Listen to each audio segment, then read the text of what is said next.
Good afternoon to all. I represent Gandhiya Makkal Iyakam and its president, Mr. Tamilaru Manian. I straight away come to the point. The war is over in Sri Lanka. Even after 3 years, the grievances of the Tamils in east and north are redressed. 1 lakh military personnel are still present in the north and eastern regions. They interfere into the day-to-day life of the Tamil people, and it has created a psychological fear among the Tamil people. So it is the prime duty of the international community to evolve an international protection mechanism to stop this structural genocide.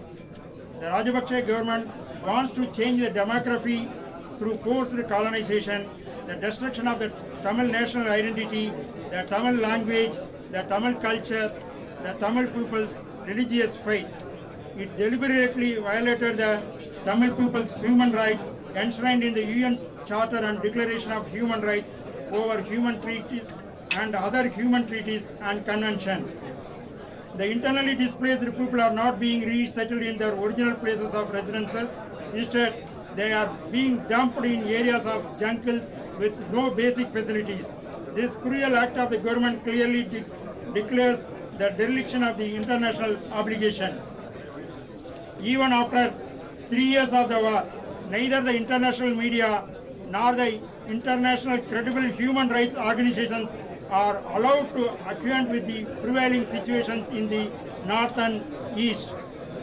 Now, the Rajapaksa government is planning to reduce the number of provincials with the intention of destroying the Tamil nation. They are planning to reduce the number of provinces from 9 to 5 with the hidden agenda of drawing the provincial boundary where Tamils and Muslims are majority. The intention of the government is nothing but making Tamils or Muslims not to have majority in any of the provinces. As already told by other speakers, UK has the binding duty to resolve Tamil problems in Sri Lanka because it was the British colonial power created the problem by unifying the Tamils' homeland with single Sri Lanka. However, it is the duty of the international community to bring justice to the Tamils. However, even if it is not happening, the international community should put forward economical sanctions against Sri Lanka. Even if it is not done, no other go. A plebiscite is to be conducted, and the Sri Lankan peoples and Tamils, the displaced Sri Lankan Tamils living all over India can or should decide whether they want to live in a unified Sri Lanka or they want a separate Elam.